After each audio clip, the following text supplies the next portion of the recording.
तो एक सवाल दिए थे होमवर्क के लिए कि बेसिक सा सवाल था, ऐसा क्लास में तो करवा ही दिए थे कल, बट फिर भी नहीं जिससे हुआ उसके लिए, जो ट्राई नहीं किया उसके लिए कुछ भी नहीं कर सकते। ये मास मान लो m, ये मान लो 2m। तो हम बोले थे कि ये जो क्लैंप का फोर्स है वो कितना होगा, इन दोनों mg इन दोनों के वेट के बराबर, उससे ज़्यादा कि उससे कम। तो सिंपल सा फंडा है, उससे कम रहा होगा। कैसे कम रहा होगा हम बता देते हैं 1 मिनट में। ये नीचे फोर्स कितना लग रहा है mg, और ये 2mg है ना। इसमें टेंशन कुछ t रहा होगा, इसमें टेंशन t रहा होगा, है ना। उससे कोई मतलब नहीं है। इसमें मान लो F फोर्स रहा, कितना रहा F। इसको सिस्टम ले लो, कोई दिक्कत, इसको सिस्टम ले लो। अच्छा, आपको दिखेगा कि एक नीचे एक्सेलरेट कर रहा होगा, ये अरे नीचे एक्सेलरेट करेगा और ये ए से ऊपर जाएगा, लेकिन ओवरऑल सेंटर ऑफ मास का एक्सेलरेशन नीचे की तरफ है। कैसे, नीचे को हम प्लस मान लेते हैं, ठीक है। ACM बराबर क्या लिखोगे 2ma, अरे M1A1 plus M2A2 plus M2A2, minus क्यों, ऊपर को माइनस ले रहे हैं, बटा M1 प्लस M2। देखो तो नेट कितना आ रहा ACM A/3 प्लस में कि माइनस में, प्लस में, मतलब सेंटर ऑफ मास का एक्सेलरेशन नीचे है क्योंकि नीचे को प्लस लिए है ना। अरे हाँ ना बोलो, मतलब इस सिस्टम पे नेट एक्सटर्नल फोर्स ऊपर की तरफ है कि नीचे की तरफ, नीचे की तरफ। एक्सटर्नल फोर्स है क्या इस पे, सिस्टम पे है कौन कौन सा, ऊपर F और नीचे 3mg। तो नीचे वाला नेट फोर्स बड़ा होगा कि ऊपर वाला, नीचे वाला। That must imply 3mg must be greater than F। खत्म, अरे खत्म, समझ में आया, अरे समझ में आया। चलो, एक बड़ा सा स्फेयर है, एक बड़ा सा स्फेयर है, हॉलो स्फेयर है, मतलब अंदर पूरा खाली है। मास m मान लो और रेडियस r मान लो, कोई दिक्कत। यहां पे r/4 रेडियस का एक छोटा सा स्फेयर किसी तरह से हम चिपका के रखे हुए, गोंद से या जैसे भी हो, है ना, चिपका के रखे हुए या मैग्नेट से, जो भी हो व्हाट्सओवर। इसका मास है 2m और इसका रेडियस है r/4। अब आप बोलोगे इससे छोटा रेडियस मास ज्यादा हो सकता है क्या, बिल्कुल हो सकता है। ये हॉलो है, ये डेंस है, अरे है ना। तो अब आपको बताना है कि जैसे ही सिस्टम को रिलीज करेंगे तो ये ऐसे नीचे स्लाइड करेगा और ये इधर स्लाइड करेगा, तो ये इधर मूव करेगा।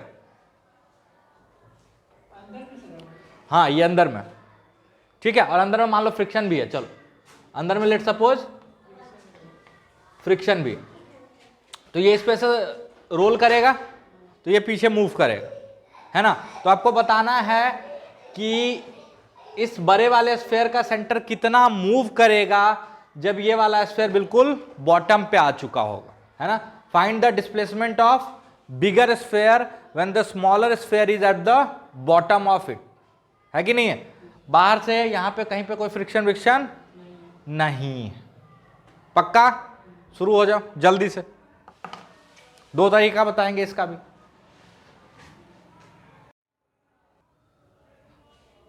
देखना है, हम जानते हैं for the calculation of centre of mass, for the calculation of displacement of centre of mass, for the calculation of velocity of centre of mass, body can be replaced by its centre of मास, है ना।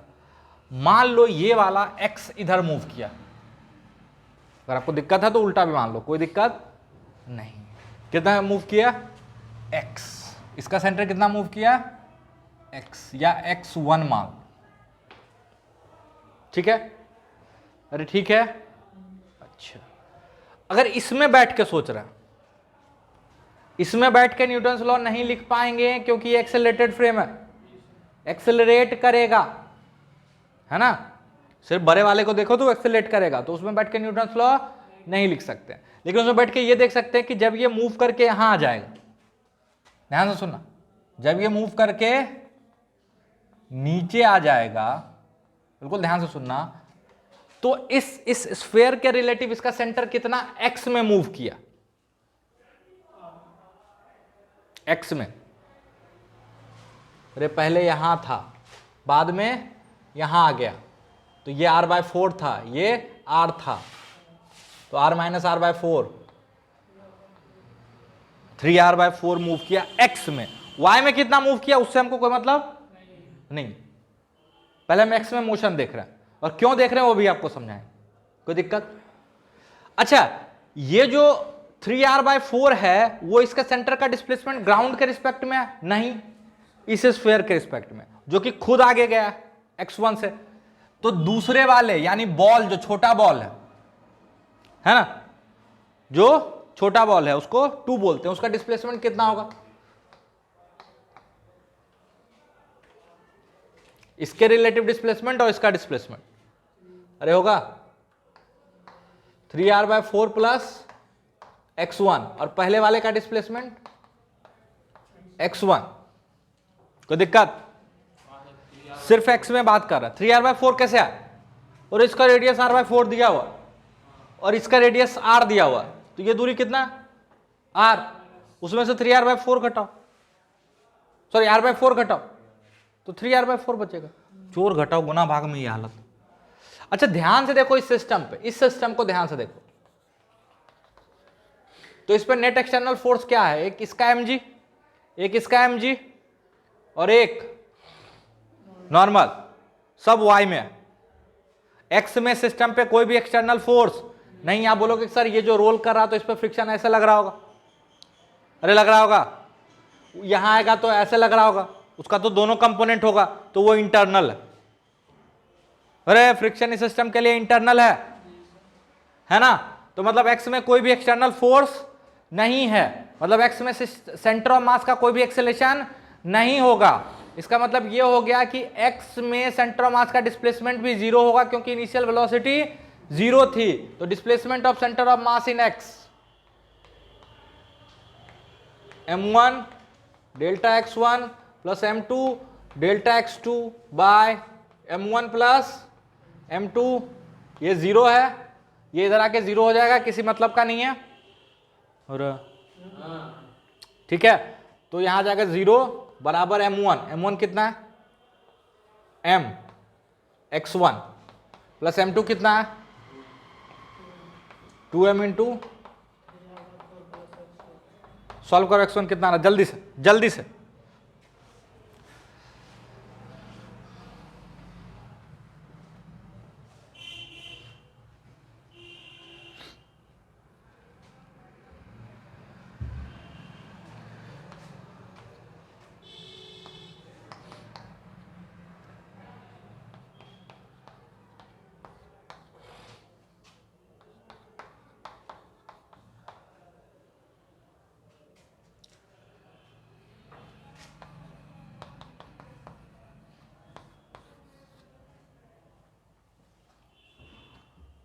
x1 बराबर -r/2 आ रहा है क्या?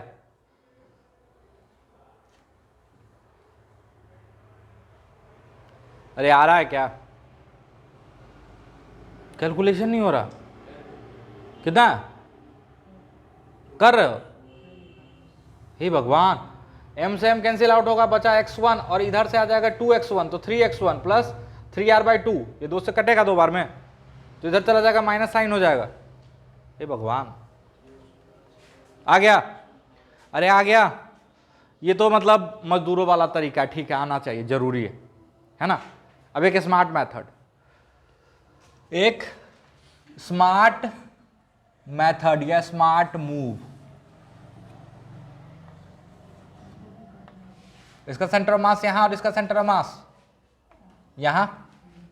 इस system पे कोई भी एक्सटर्नल फोर्स x में नहीं है, मतलब इसका सेंटर ऑफ मास x में मूव नहीं करेगा, अरे है ना। अच्छा, जब फाइनली ऐसे बन गया होगा सिस्टम, तो इसका सेंटर ऑफ मास तो इस लाइन पे आ गया होगा, अरे हाँ ना वो, एक मास यहाँ, एक मास यहाँ, तो सेंटर मास इस लाइन पे है। और शुरू में सेंटर मास कहाँ था? इस लाइन पे। अरे हाँ ना बोलते जाना, शुरू में सेंटर मास इस लाइन पे था, तो एक्स में तो मूव नहीं करना चाहिए, जब भी मूव करेगा तो वाई में, मतलब चाहिए कि सेंटर मास को यहीं नीचे गिर जाना। अरे जब ये मूव करेगा तो सेंटर मास नीचे तो आ रहा, अरे आ रहा है, मतलब ये तभी पॉसिबल है कि सेंटर मास नीचे भी आए और राइट लेफ्ट मूव नहीं करे तो वहीं गिर जाए। अरे हॉरिजॉन्टल में मोशन नहीं है सेंटर ऑफ मास का, वो सिर्फ वर्टिकल मोशन है, मतलब सेंटर ऑफ मास वहीं ड्रॉप हो जाए।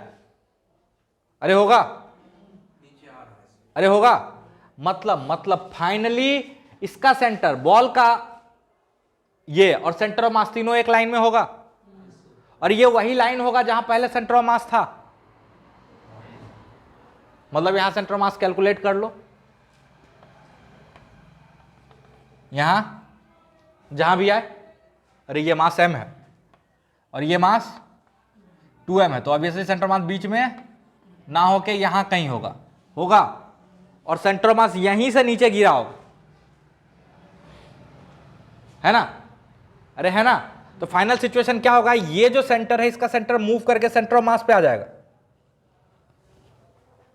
और ये बिल्कुल उसके नीचे चला जाएगा। नहीं समझ में? सेंटर ऑफ मास यहां है तो यहीं रहेगा, अरे रहेगा, तो ये कुछ ऐसे मूव करेगा पीछे और ये यहां आ जाएगा ताकि सेंटर ऑफ मास अभी भी उसी लाइन पे रहे, एक्स में उसका कोई डिस्प्लेसमेंट नहीं हो। अभी भी नहीं समझ में आ रहा? हाँ, यानी इसका सेंटर ऑफ मास वहां पहुंच जाएगा, इसका सेंटर वहां पहुंच जाएगा जहां ओरिजिनल सेंटर ऑफ मास था, ताकि वो उसी लाइन पे बना रहे, एक्स में इधर उधर मूव नहीं करे।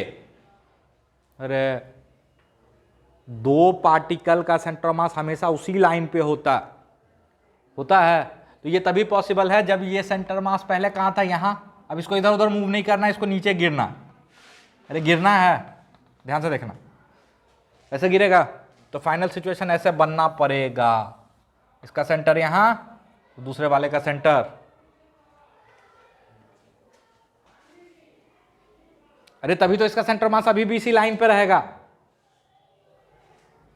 ये देखो इधर शिफ्ट हुआ, देखो ना, इसका सेंटर पहले ये था, ये यहां शिफ्ट होके आ गया और ये इसके बिल्कुल बॉटम पॉइंट पे आ गया, तो इन दोनों का सेंटर मास इस लाइन पे है, रहेगा, कोई दिक्कत नहीं है, क्योंकि वो नीचे गिरा, इधर उधर नहीं मूव किया। और ये तभी पॉसिबल है जब इसका सेंटर शिफ्ट होके कहां चले जाए, ओरिजिनल सेंटर ऑफ मास पे, जो कि कैलकुलेट करना बहुत आसान है, कैसे आसान है? इसको ऑरिजिन ले लो या इसको ऑरिजिन ले लो, आपकी मर्जी, इसी को ले लो, है ना? तो 2m into 0 plus m into 3r/4 बटे 3m, सॉल्व करो, कितना आ रहा है? कितना है? r/4, यानी यहां से कहां पे हो जाएगा,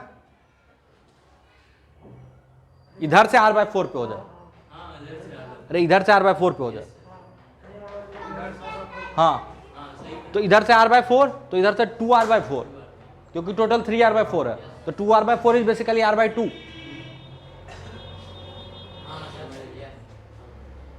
अरे है, वो तो हमको बताने में इतना मेहनत लगा, एक लाइन का सॉल्यूशन, कुछ नहीं करना था, ओरिजिनल सेंटर ऑफ मास का लोकेशन बता देना था। कहाँ रहा? एक्चुअल में कैसे? पहले यहां था और बाद में ये यहां कहीं होगा, ये यहां 2m है, यहां m है, तो यहां कहीं होगा, तो y में तो नीचे आया, तो रे पहले इस लाइन पे था, अब इस लाइन पे है, तो y में नीचे आया, लेकिन x में मूव नहीं किया, बिल्कुल नहीं किया। समझ में आया कि नहीं समझ में आया? नहीं आया तो वो भी चलेगा, कहाँ, ठीक है, बट ये ज्यादा बेटर मेथड, थोड़ा सा अगर सोचो तो। है ना, वो तो बिल्कुल फॉर्मूला लगाओ काम चलाओ, है कि नहीं? समझ में आ रहा है? पक्का? चलो जल्दी से लिख लो यहाँ पे। क्योंकि एक्स में कोई भी एक्सटर्नल फोर्स नहीं है।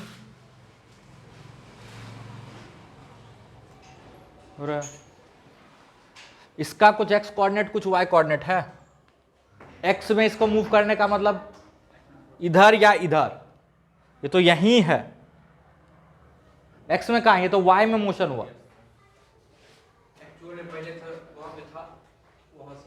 वहां से थोड़ा नीचे गिरे, इतना नीचे नहीं आया बे, ये तो डायग्राम हम अलग बता, यहां कहीं आ जाएगा, यहां यहां यहां यहां। समझ में आया? अरे समझ में आया? पक्का? लिखोगे तो समझ में आएगा, समझने की कोशिश करोगे तो कुछ नहीं आएगा। देखो, kinetic energy for a system of particle की बात कर रहे हैं, सिंगल पार्टिकल की बात नहीं कर रहे हैं। और अगर आप सोच रहे हो कि kinetic energy half mass of the system into velocity of the system का स्क्वायर होगा तो गलत। किसी पर्टिकुलर केस में वैसा हो सकता है, बट हमेशा वैसा नहीं हो। तो इसलिए वो वाला फंडा यहां नहीं लगाना, है ना, कि सिस्टम का मोमेंटम क्या होता है तो mvcm, है ना। समझ में आ रहा? तो वो फंडा यहां नहीं चलेगा। तो हमेशा सिस्टम को उसके सेंटर ऑफ मास से रिप्लेस करना is not a wise thing, है ना। और एनर्जी में तो बिल्कुल नहीं कर सकते, पोटेंशियल एनर्जी में कर सकते हैं, प्रूफ किए थे ना। तो जब भी रिप्लेस करना हो तो पहले प्रूफ करना हो, यहां कर सकते, ठीक है। चलो, अच्छा, kinetic energy of the system मतलब हर पार्टिकल का काइनेटिक एनर्जी निकालो और जोड़ दो, सिंपल सा फंडा तो यही है। अरे kinetic energy of the system of particle, her particle का एनर्जी निकालो और जोड़ दो, काम खत्म, क्योंकि एनर्जी स्केलर क्वांटिटी है, बिल्कुल, है कि नहीं। तो kinetic energy of a system मेरे हिसाब से हो जाएगा half m1v1 square plus half m2v2 square and so होगा। अच्छा, किस फ्रेम में निकाल रहे हो? कुछ नहीं बोला तो ऑब्वियसली ग्राउंड के फ्रेम में निकाल रहे हो। किस फ्रेम में निकाल रहे हो? ग्राउंड के फ्रेम, है कि नहीं। ग्राउंड फ्रेम बोलो, लैब फ्रेम भी बोल लेता है वर्मा जी, इसको लैब फ्रेम लिखते हैं, है ना। लैब मतलब जैसे लेबोरेटरी में काम कर रहे हो, कोई दिक्कत? चलो, इसी को मैथमेटिकली ऐसे लिखा जाता है, हाफ सिग्मा mi vi का होल स्क्वायर। अरे होगा? अरे होगा? पक्का? चल, तो थोड़ा सा यहां पे गणित इन्वॉल्व करते हैं हम। इसको हम ऐसे लिख सकते हैं, half sigma mi vi, velocity of ith particle को दो टुकड़े में तोड़ देते हैं। इसको हम लिख देते हैं velocity of ith particle, ground frame में नहीं, सेंटर ऑफ मास के फ्रेम में। किसके फ्रेम में? सेंटर ऑफ मास के फ्रेम में, प्लस सेंटर ऑफ मास की वेलोसिटी का होल स्क्वायर। ये क्या कर दिए सर? अरे net motion, net motion, velocity of A with respect to ground is equal to velocity of A with respect to C plus velocity of C. और मनीष हमको देख रहा था, मन तो किया कि एक घुसा मार दे इसको, क्योंकि इसको पहले समझ में नहीं आया था हुआ क्या। समझ में आया? नेट मोशन, है ना। इसलिए बोलते थे पहला दिन से रिवर बोट नहीं पढ़ाएंगे हम तो नेट मोशन पढ़ा रहे हैं। चल सॉल्व करते हैं, गणित लगाते हैं, एकदम बेसिक सा गणित। ए प्लस बी का होल स्क्वायर आता है VIC स्क्वायर प्लस, बोलो अरे बोलो, VC square plus 2 VI dot VC। ठीक है, डॉट प्रोडक्ट होता है, बता चुके ऑलरेडी वेक्टर में, आपको याद होगा V square is basically V dot V होता था, याद आ रहा है। तो ये भी डॉट है, समझ में आया? परेशान नहीं होने का, परेशान नहीं होने का अगला पार्ट, इसको इससे मल्टीप्लाई करें, काइनेटिक एनर्जी ऑफ सिस्टम बराबर हाफ सिग्मा MI VIC का स्क्वायर।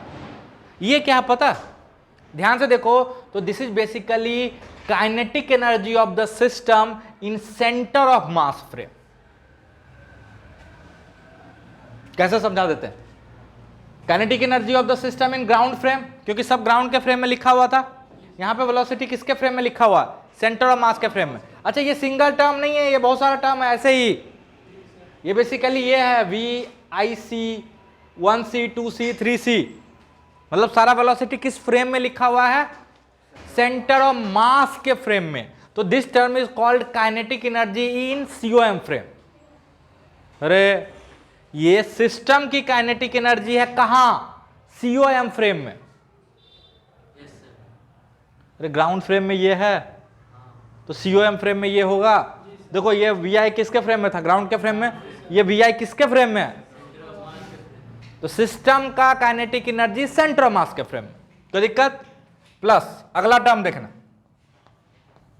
हाफ सिग्मा MI, और ये टर्म कांस्टेंट है VC का स्क्वायर, इसको आप बोल सकते हो half mass of the system into velocity of centre of mass का स्क्वायर। समझ में आया, इसको बोलते हैं kinetic energy of centre of mass, kinetic energy of centre of मास। तो ध्यान से देखो, पंखा वाले में क्या हो रहा था पता है, ये टर्म 0 है, अरे हाफ MVCM स्क्वायर कर रहे थे और बोल रहे थे देखो इसका सेंटर मूव नहीं कर रहा, तो ये टर्म 0 था, अरे है ना, लेकिन उसमें काइनेटिक एनर्जी है, वो इस टर्म के कारण थी, जो कि आप तो लिख ही नहीं रहे थे क्योंकि आपको पता ही नहीं था, है ना। वहां पे गड़बड़ हम क्या कर रहे थे, हम सीधा सीधा बॉडी को उसके सेंटर ऑफ मास से रिप्लेस कर रहे थे, लेकिन जो कि काइनेटिक एनर्जी के कैलकुलेशन में पॉसिबल नहीं है, क्योंकि इसके साथ एक और टर्म है। समझ में आया, ये टर्म हमसे छूट रहा था, हम बोले थे ना बाद में बताएंगे क्या है ना। तो ये है kinetic energy of centre of मास, और ये है kinetic energy of the system in COM frame. एक और टर्म आ रहा, सिग्मा MI VI, ठीक है, सॉरी, हाँ गुड, VIC, इसको एक साथ ले लेते हैं, डॉट VC, डॉट VC, ये टर्म 0 है।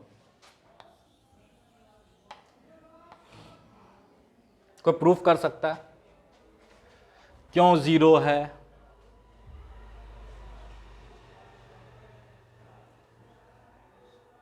कोई जल्दी से प्रूफ करेगा ये क्यों 0 है।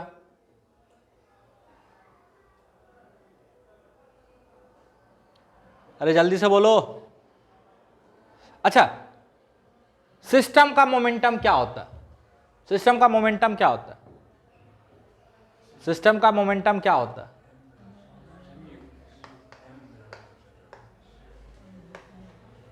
MVCM का स्क्वायर। ओह MVCM, अरे होता है, सिस्टम का मोमेंटम क्या होता है, MVCM, which is basically equal to sigma MI VI। अच्छा सब किस फ्रेम में लिख रहे हैं, किसी एक पर्टिकुलर फ्रेम में, अरे सब एक ही फ्रेम में लिख रहे हो ना, ग्राउंड के फ्रेम में या किसी और के फ्रेम में। अच्छा ये बताओ, सेंटर ऑफ मास पे बैठ जाओगे तो सेंटर ऑफ मास की वेलोसिटी कितनी दिखेगी, 0। मतलब सेंटर ऑफ मास के फ्रेम में सिस्टम का मोमेंटम हमेशा कितना होगा, 0।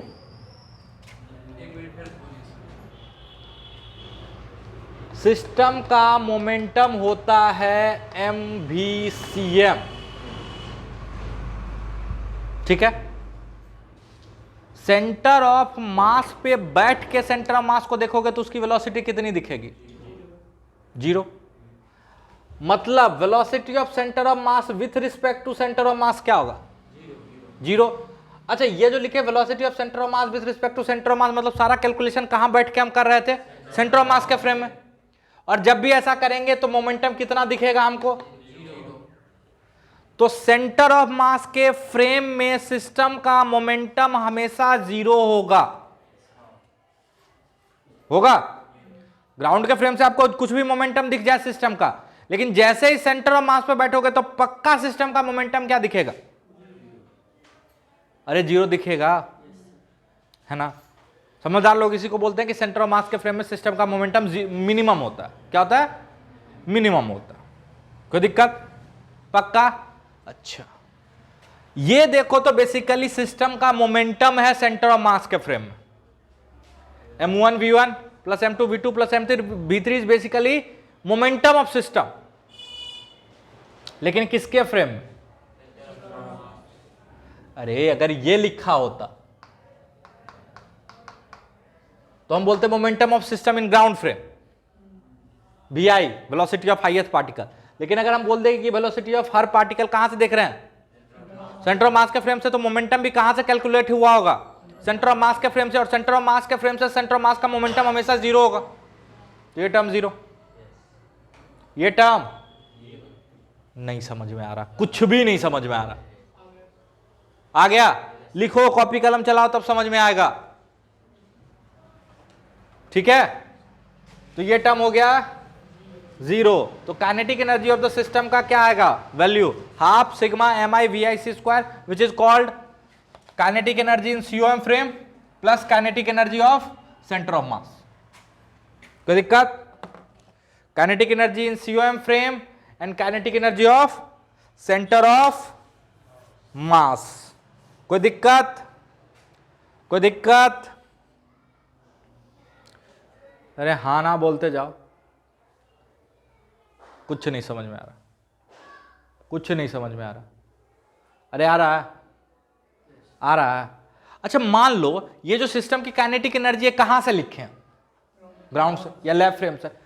अगर सिस्टम की काइनेटिक एनर्जी सेंटर ऑफ मास के फ्रेम से लिखते, ध्यान से सुनो, अगर सिस्टम की kinetic energy centre of mass frame से लिख दे तो इस टर्म में कोई अंतर नहीं आएगा।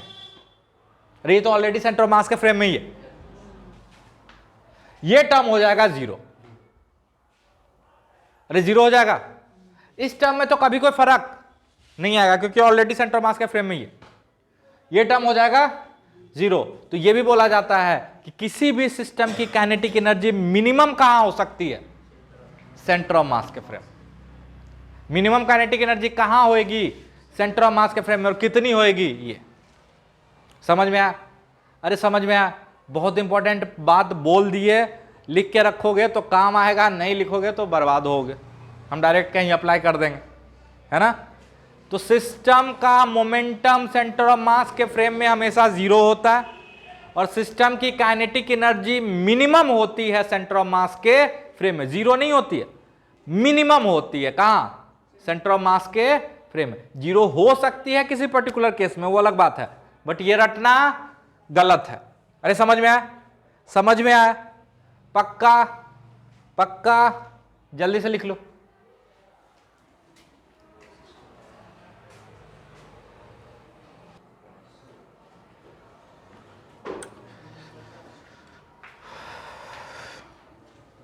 चल, अब एक बड़ा प्यारा सा कॉन्सेप्ट है, कई बार बहुत फास्ट हो जाता है लेकिन थोड़ा सा खतरनाक कॉन्सेप्ट है।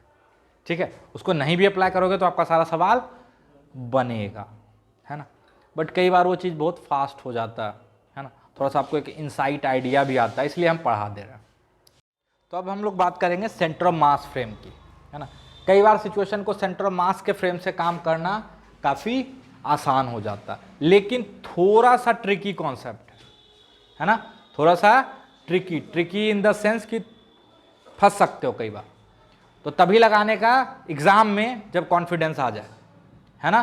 बाकी प्रैक्टिस तो करना ही है ना, लेकिन एग्जाम में तभी लगाना जब कॉन्फिडेंस आ जाए, है ना? और बाकी इधर आप अपना प्रैक्टिस कर सकते हो। ठीक, ध्यान से सुनना। काइनेटिक एनर्जी किसी भी फ्रेम में, किसी भी फ्रेम 1 में क्या लिखोगे?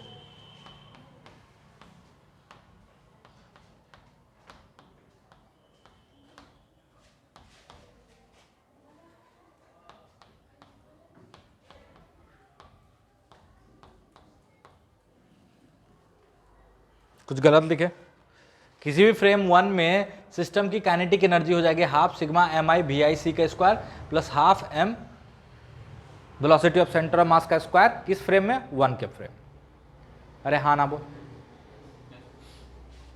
अरे अभी तक ही तो यही किए हैं, वहां पे ग्राउंड था तो लिख नहीं रहे थे, अब 1 फ्रेम लिख दिए तो साइड वहां पर चिपका दिए कि 1 फ्रेम में। अगर 1 के जगह पे हम सेंटर ऑफ मास के फ्रेम में बात कर लें तो kinetic energy in C frame, तो इस टर्म में क्या फर्क आएगा? कुछ भी नहीं।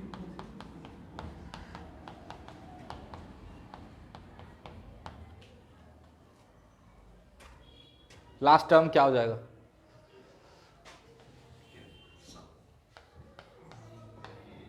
जीरो। इसलिए हम लोग ये भी बोलते हैं कि सिस्टम की काइनेटिक एनर्जी मिनिमम होती है कहां पे?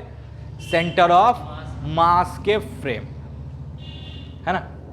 सिस्टम की काइनेटिक एनर्जी मिनिमम होती है सेंटर ऑफ मास के फ्रेम। कोई दिक्कत? चलो अब हम स्पेशली एक उस सिस्टम की बात करेंगे जो 2 पार्टिकल सिस्टम, 2 पार्टिकल सिस्टम, है ना। तो हम बात कर रहे हैं 2 पार्टिकल सिस्टम, और इस सिस्टम की काइनेटिक एनर्जी हम निकालना चाह रहे हैं सेंटर ऑफ मास के फ्रेम, ग्राउंड के फ्रेम में नहीं, सेंटर ऑफ मास के फ्रेम। अरे लिखना है ना, तो क्या लिखोगे? हाफ सिग्मा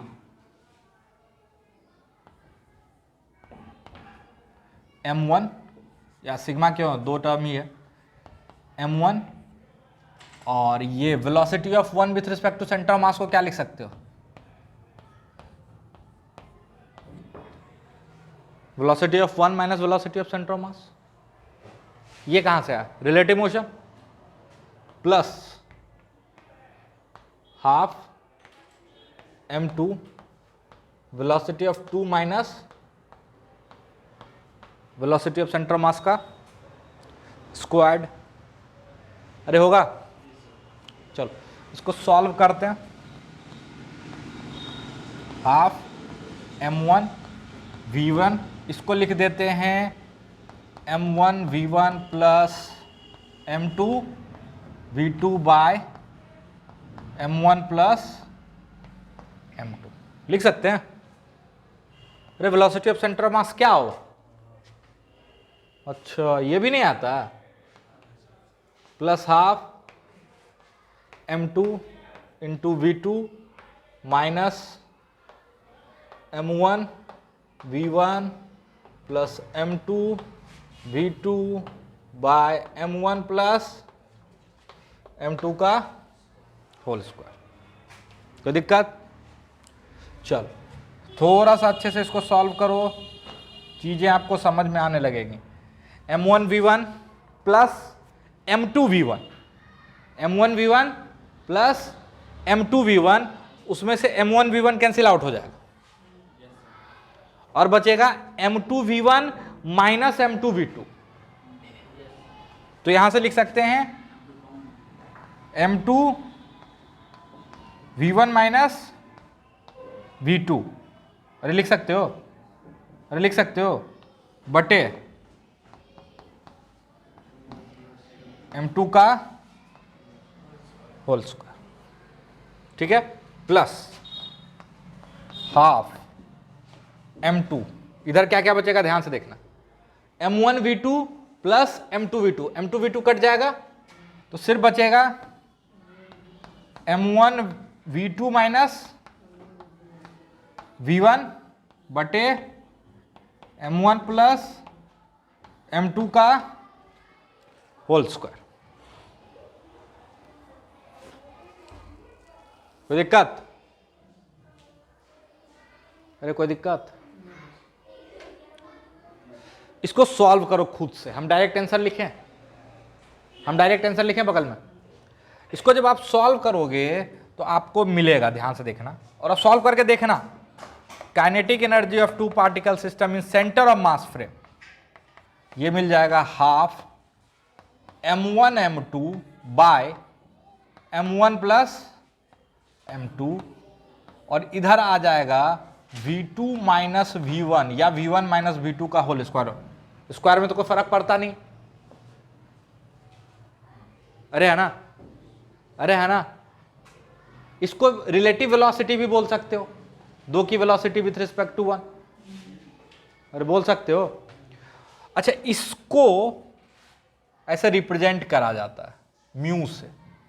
किससे रिप्रेजेंट किया जाता है?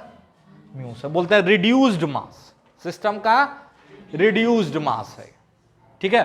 तो ये काइनेटिक एनर्जी जो आ जाएगा सिस्टम का सेंटर ऑफ मास के फ्रेम में, टू पार्टिकल सिस्टम का, वो कितना आएगा? हाफ म्यू वी रिलेटिव का स्क्वायर। इसको सॉल्व करो, नहीं होता है हम हेल्प करें, इसको सॉल्व करो, ठीक है। नहीं होगा हम हेल्प करेंगे, लेकिन पहले इसको खुद से सॉल्व करो। क्या करोगे पता है? m1 इधर स्क्वायर में आ जाएगा, उसमें से भी कॉमन ले लेना, अब बटा m1 प्लस m2 का स्क्वायर भी बाहर आ जाएगा और ये भी बाहर आ जाएगा स्क्वायर में। करके देखो जल्दी से जल्दी से।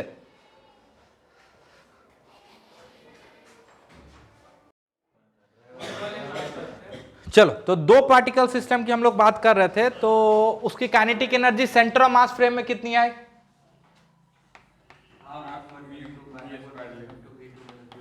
Kinetic energy of system in centre of mass frame comes out to be half mu v relative का square, where v relative is v1 minus v2 है, v2 माइनस v1। अरे है कि नहीं है?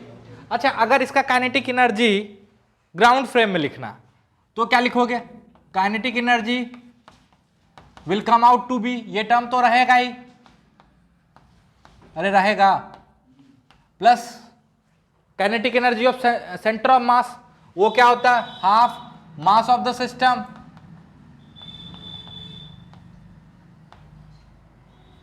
और VCM का होल स्क्वायर। अरे ग्राउंड में आओगे तो यही एक टर्म आएगा ना, सेंटर ऑफ मास के फ्रेम में जाने पे यही टर्म गायब हुआ था ना, पता नहीं, है ना। तो ये हो गया टू पार्टिकल सिस्टम का काइनेटिक एनर्जी। कहां? ग्राउंड फ्रेम में, किसी भी जनरल फ्रेम में। कोई दिक्कत? अरे कोई दिक्कत? अब एक स्पेशल केस की बात करते हैं। किसकी बात करते हैं? Special case. म्यू, हाँ, रिड्यूस्ड मास बोलते हैं, ठीक है। ये टर्म बार बार आएगा इसलिए लिख लो, इसको रिड्यूस्ड मास बोलते हैं, ठीक है। m1 m2 bye m1 plus m2। Special case मान लो कि मान लो सिस्टम पे net external force 0, let suppose कि सिस्टम पे net external force 0, system two particle system की बात कर रहा है। अगर सिस्टम पे नेट एक्सटर्नल फोर्स 0 है तो सिस्टम के सेंटर ऑफ मास की वेलोसिटी में क्या फर्क आएगा? कुछ भी नहीं। अरे इधर देखो, सिस्टम के सेंटर ऑफ मास की वेलोसिटी में कोई फर्क नहीं आएगा। मतलब अगर सिस्टम पे नेट एक्सटर्नल फोर्स 0 है तो ये टर्म क्या हो जाएगा?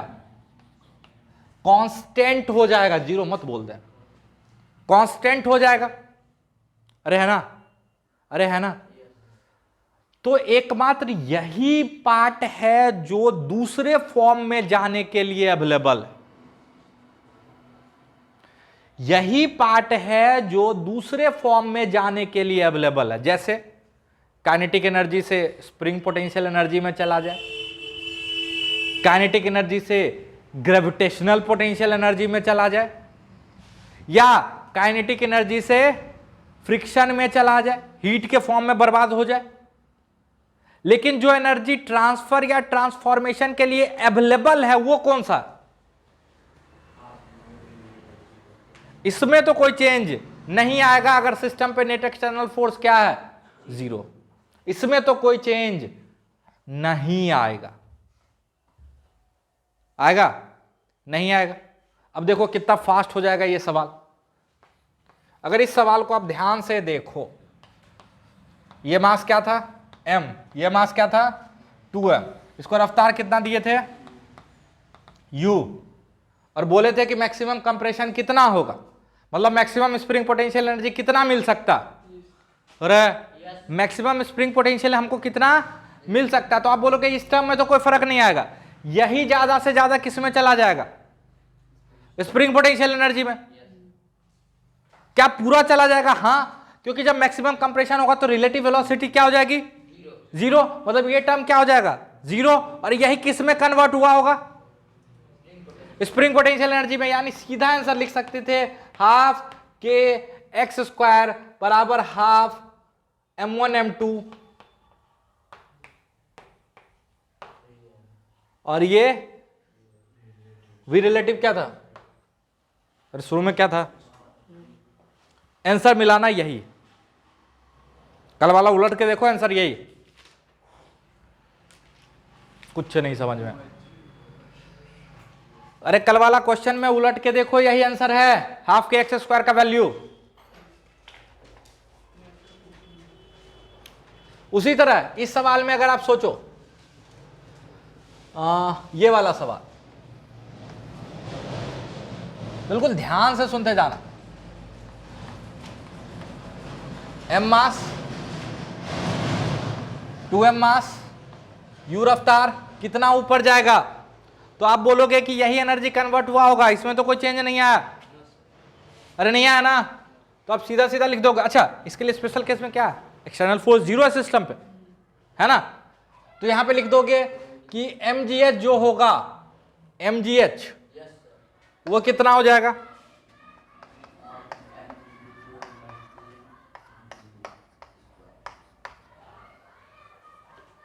एच निकाल लो, एच निकाल लो।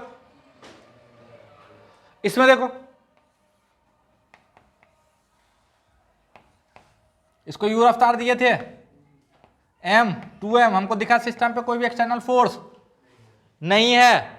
मतलब कौन सी एनर्जी फ्रिक्शन हीट में जा सकती है, ये, इसमें तो कोई फर्क आएगा ही नहीं।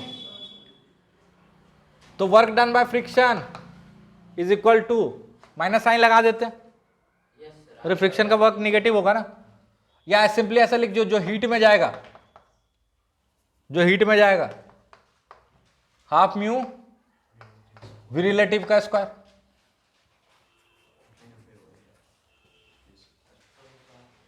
फिर वही आएगा। कितना फास्ट हो रहा है, अरे कितना फास्ट हो रहा है। इसका एक और वर्जन दे, घर पे ट्राई करना। ये रिंग है, सॉरी ये रॉड है, फ्रिक्शनलेस रॉड है। कैसा है, फ्रिक्शनलेस रॉड है, 2m मास का रिंग है, और यहां पे चुप, एक m मास का बॉब लटका हुआ, इसको u रफ्तार दे दो, कितना u, तो ये कितना ऊपर जाएगा मैक्सिमम, इसमें ये भी आगे बढ़ेगा, है ना, मैक्सिमम कितना ऊपर जाएगा, आंसर ये है।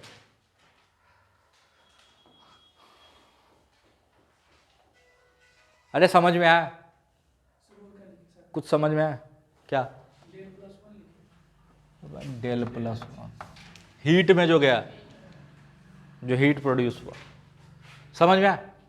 अच्छा, अब इंटेलिजेंट बच्चा होता तो एक सवाल दाग सकता था, आप लोग तो इंटेलिजेंट हो नहीं, ठीक है, इंटेलिजेंट बच्चा होता तो एक सवाल पूछ सकता था। क्या पूछता पता, वो तुरंत पूछ लेता है हमसे सवाल, यहां पे इसको भी घर में करोगे तो वही सवाल जनरेट होगा। वो यहां पे सवाल पूछ लेता है कि सर आप बोलते हो कि सिग्मा एफ एक्सटर्नल क्या होना चाहिए, जीरो, तभी तो इस टर्म में कोई फर्क नहीं आएगा। बट इस केस में ठीक है, एक्स में जीरो है, बट वाई में तो एक्सटर्नल फोर्स है, एक्स में जीरो है पर वाई में तो एक्सटर्नल फोर्स है। जब ये ऊपर चढ़ेगा तो mg लग रहा है, नॉर्मल लग रहा है, 2mg लग रहा है। नहीं समझ में आया, अरे समझ में आया। अब कैसे वो चेप दिया, नहीं समझ में आया। समझ में आया दिक्कत क्या, अरे फोर्स तो हम एक्स वाई में बात कर सकते हैं, ठीक है, एक्स का अलग बात कर लेते, वाई का अलग बात कर लेते, एनर्जी का तो अलग अलग बात नहीं कर सकते कि एक्स की एनर्जी, वाई की एनर्जी, है कि नहीं है। तो यहां पे फोर्स तो है ना वाई में, तो कैसे एनर्जी में चेप दिया आप? ठीक है, एक्स में फोर्स नहीं है, एक्स में फोर्स नहीं है, बट एनर्जी में तो दोनों का होता है ना, तो कंबाइंड होता है, उसमें एक्स का एनर्जी और वाई का एनर्जी थोड़ी होता है। कैसे चेप दी वो फॉर्मूला? और क्या आंसर सही? आंसर सही भी दिख रहा होगा, आंसर सही आएगा, आंसर गलत नहीं आएगा, आंसर सही आएगा।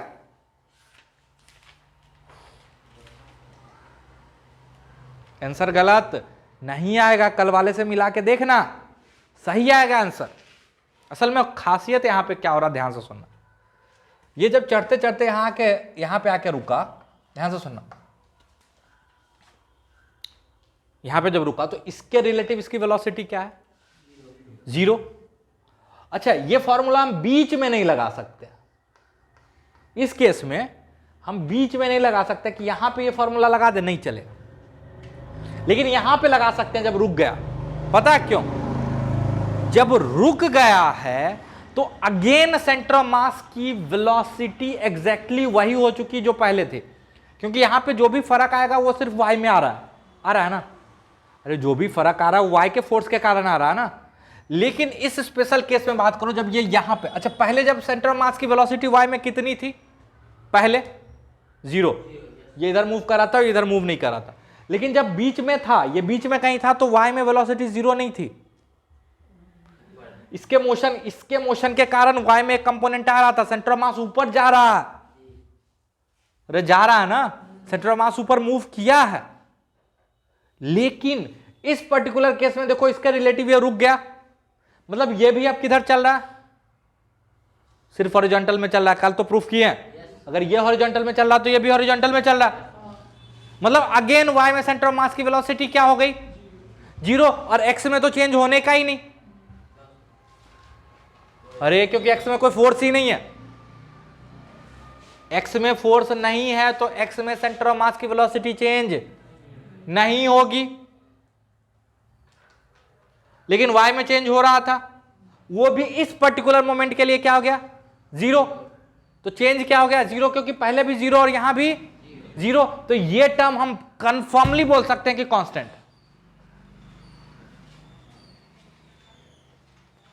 अरे एक्स में तो ऐसे भी एक्स वाला कंपोनेंट तो सेंटर मास की वेलोसिटी नहीं बदलेगा, एक्स वाला वेलोसिटी ऑफ सेंटर मास का एक्स कंपोनेंट तो कांस्टेंट ही रहने का।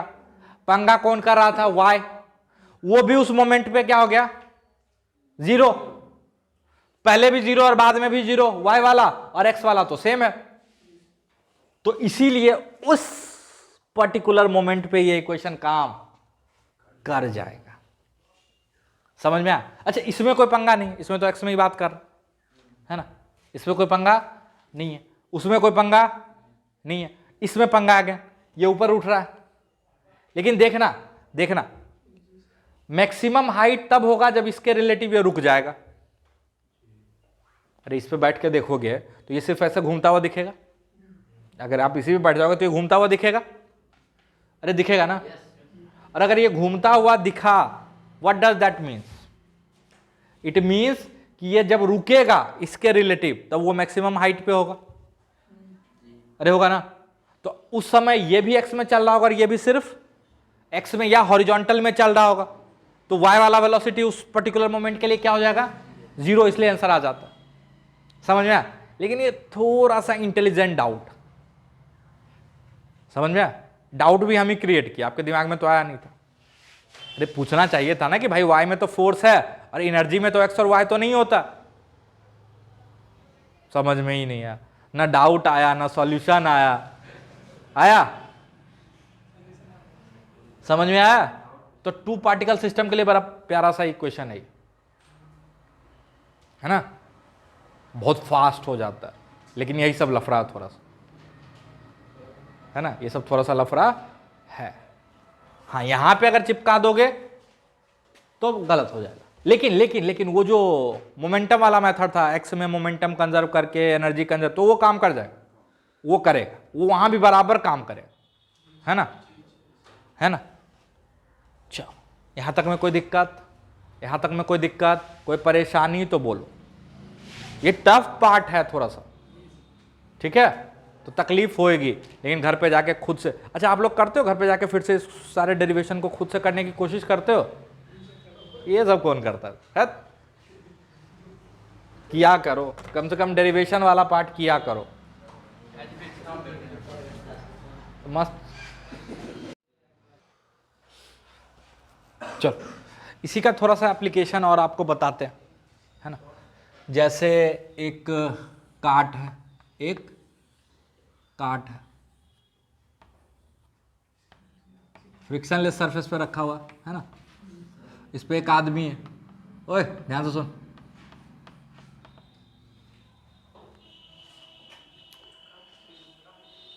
ठीक है।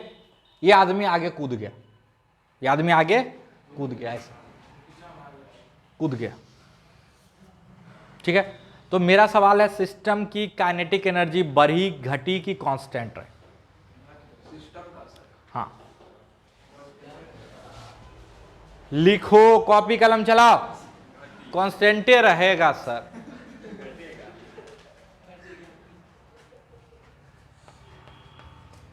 एगो बोल दिया घटिए जाएगा सर। सिस्टम की काइनेटिक एनर्जी बढ़ी या घटी?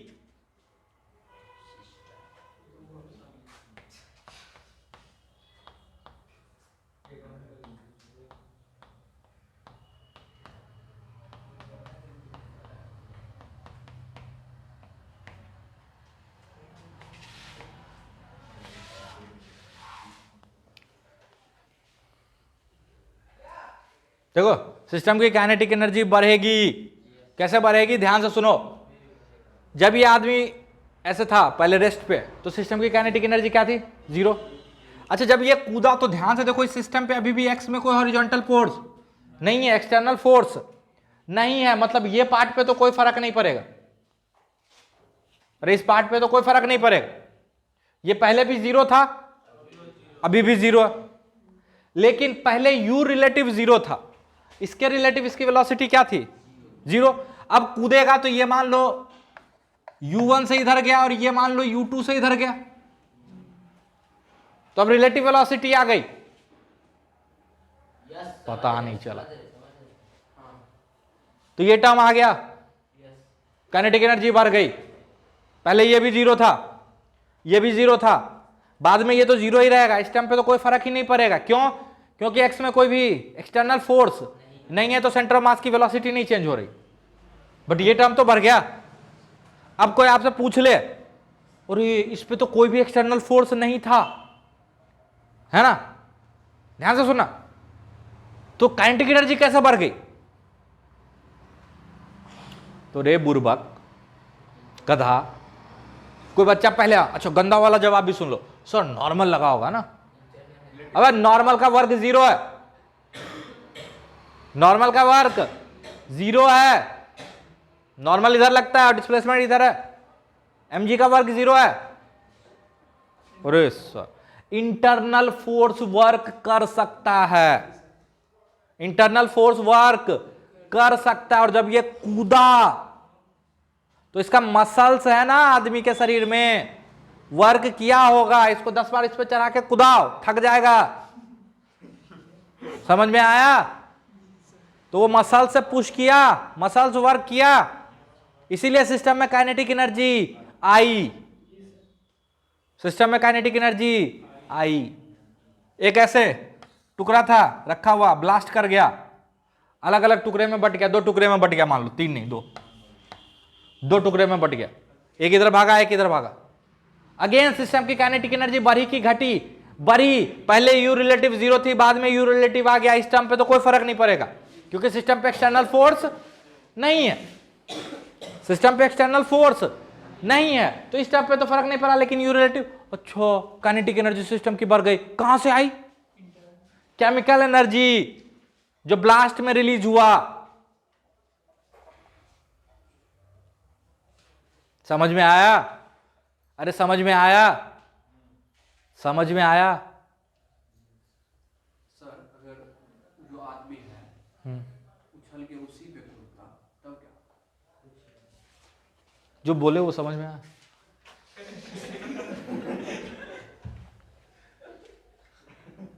तो कुछ देर के लिए बढ़ती है, फिर जब वो उसी पे लैंड करता तो 0 हो जाती फिर से। जब सर कूदा होगा तो पीछे में गया होगा। हाँ बिल्कुल, सर उसी कूदेगा तो सर पीछे भाग जाएगा।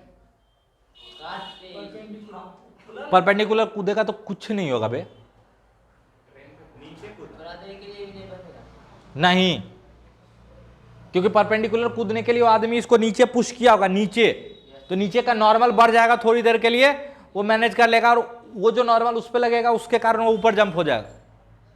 और जब ये आगे कूदा ना, आगे, तो इसके पैर पे फ्रिक्शन आगे लगा और इस पे काट पे फ्रिक्शन पीछे लगा, अंदर फोर्स लग रहा है फ्रिक्शन।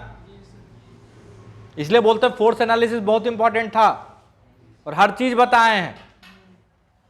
अगला सवाल, एक आदमी दौड़ता हुआ आया और इस पे कूद गया, यू रफ्तार से आया और इस पे कूद गया। सिस्टम की काइनेटिक एनर्जी बढ़ी कि घटी? काइनेटिक एनर्जी ऑफ सिस्टम बढ़ी कि घटी कि वही रही?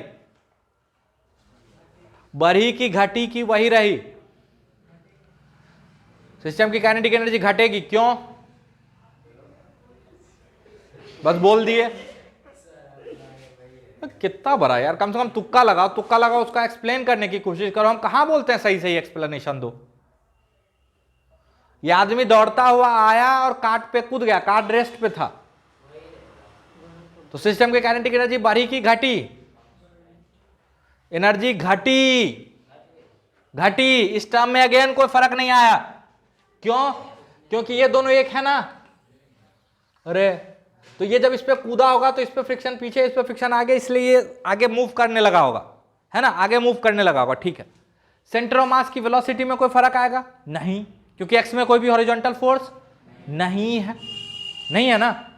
अरे हम बात कर रहे हैं जब जमीन पर से कूद के उस पर जस्ट लैंड करने वाला तब से। अच्छा, ये टर्म गायब हो गया। पहले ये टर्म था, बाद में गायब हो गया। अरे पहले जब कूदा तो कुछ रिलेटिव वेलोसिटी है दोनों में, इसकी वेलोसिटी 0, इसकी u, तो रिलेटिव वेलोसिटी u। और जब कूदा तो दोनों साथ चलने लगा, तो रिलेटिव वेलोसिटी कितना हो गया? ये टर्म खत्म। और जैसे ये टर्म खत्म तो एनर्जी गायब। अच्छा सर कहां गई होगी?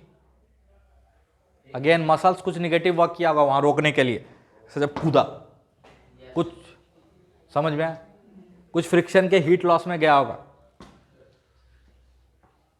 अगर थोड़ा बहुत रब हुआ होगा पैर, तो डायरेक्ट गया होगा तो उसका मसल्स पे इफेक्ट आया होगा। समझ में? पक्का एनर्जी घटी। अरे घटी।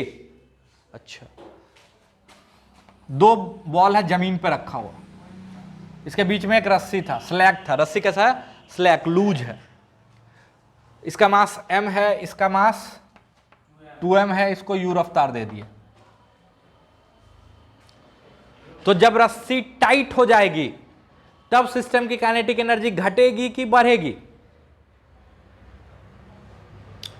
जब रस्सी टाइट हो जाएगी तो सिस्टम की काइनेटिक एनर्जी घटेगी कि बढ़ेगी?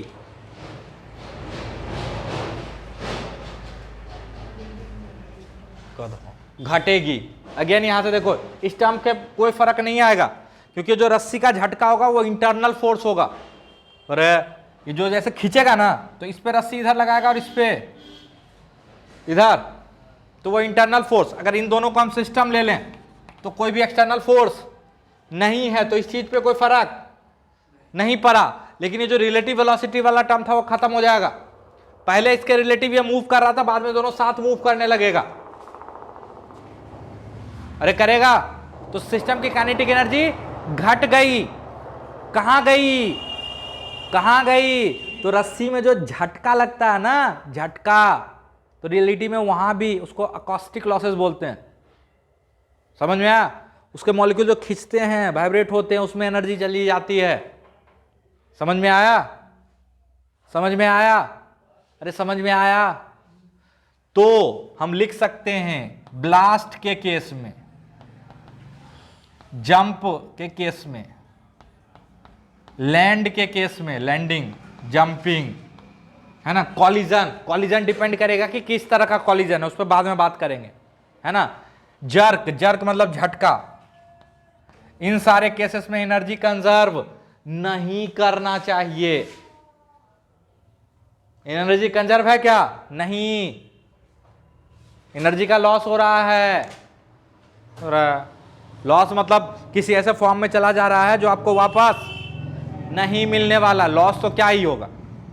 आइसोलेटेड सिस्टम की एनर्जी हमेशा कंजर्व रहती है, तो यूनिवर्स की एनर्जी हमेशा कंजर्व, मतलब किसी ऐसे फॉर्म में चला जाएगा जो आपको वापस नहीं मिलने वाला। समझ में आया?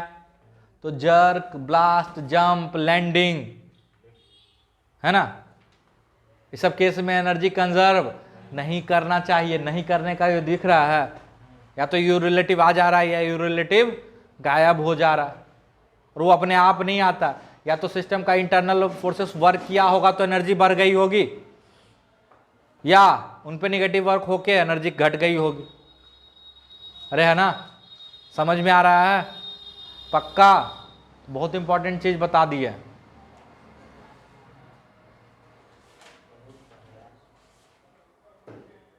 कुछ नहीं समझ में आ गया? पक्का? चलो, तो आज के लिए इतना ही है। अगले क्लास में इम्पल्स करेंगे, उससे पहले अच्छी वर्मा का 15 क्वेश्चन जरूर कर लेना, वर्कड आउट एग्जाम्पल। हाँ, 1 से 15 तक। चलो ठीक है।